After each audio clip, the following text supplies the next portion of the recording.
Okay, so when I had decided what I was going to do, I started making all of the appointments.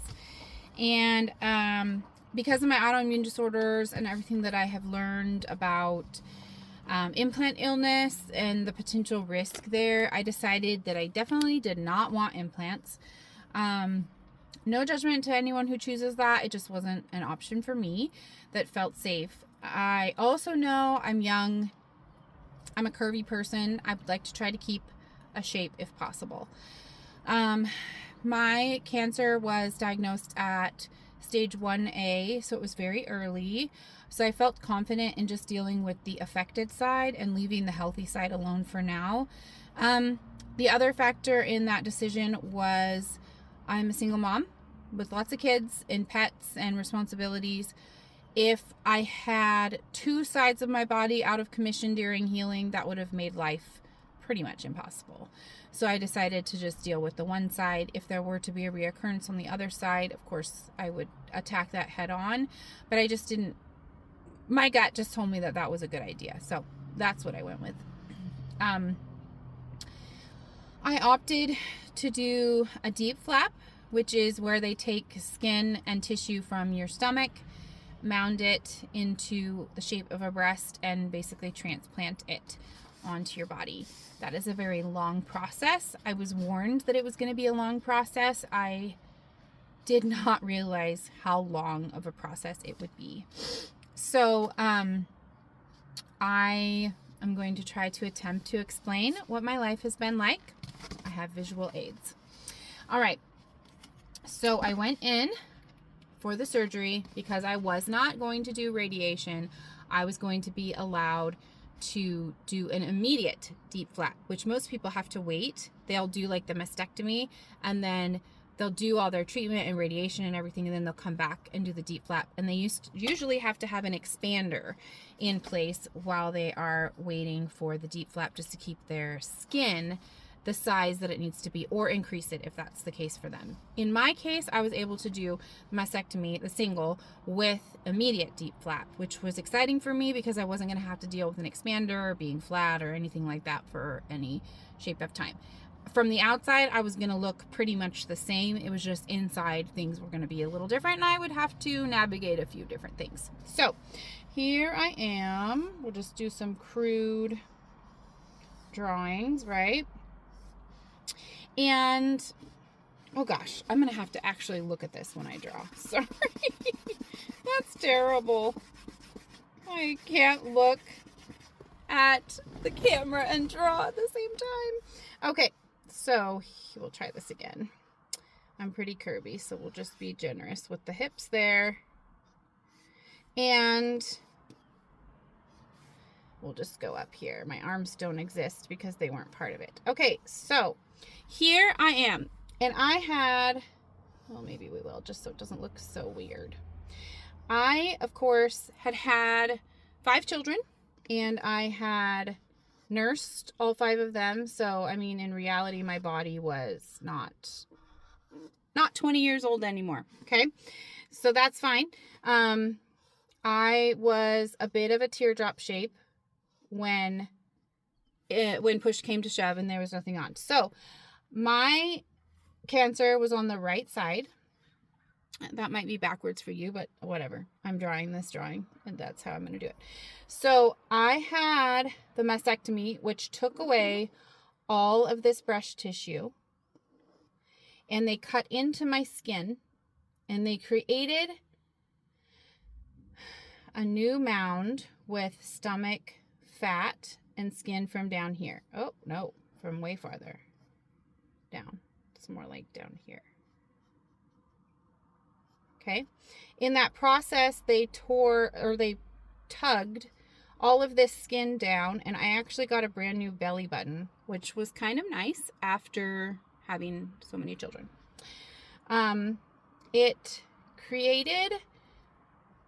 They kept as much skin as they could, but they took out the nipple and everything that was connected to the nipple.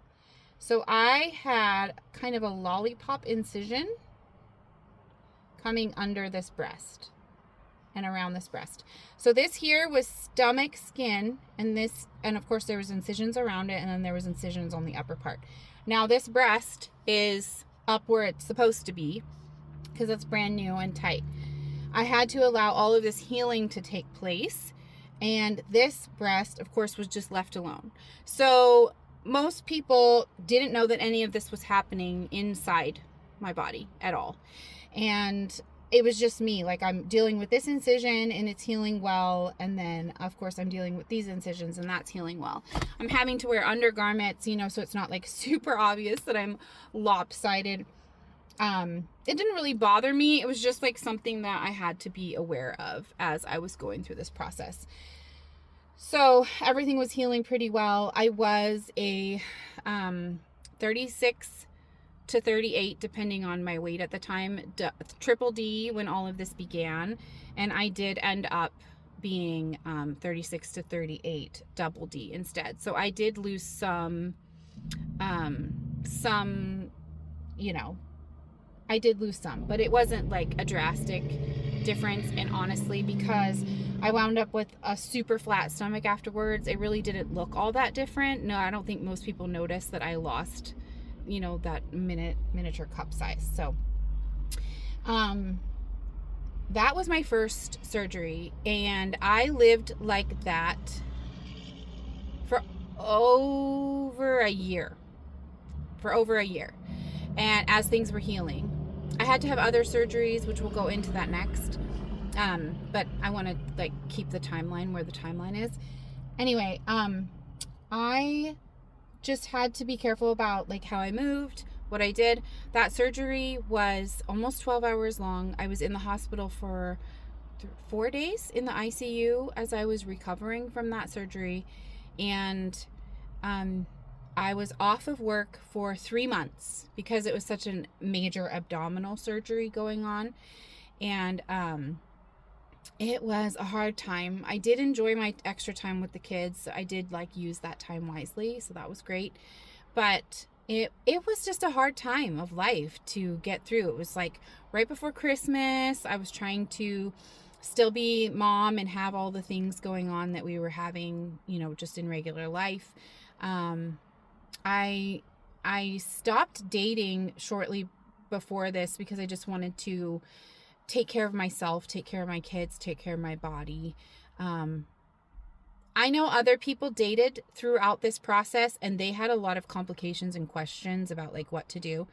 Generally, the understanding was men don't care. Whatever is going on with your body, they generally don't care unless they have some sort of weird thing that they have going on in their own head. The women that decided to date during this process didn't have any issues. So if you're somebody who's oh my gosh, what does this mean for my dating life? It doesn't mean anything aside from your comfort level.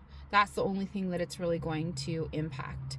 And, I was just choosing to give my energy to myself during that time, but I had lots of men interested in dating me. And even as that year came up and I did start considering dating, I did date someone briefly before, my other reconstructive surgery happened. I wouldn't have felt uncomfortable if we had gotten to that space. We didn't get there, so it wasn't something I can actually speak to, but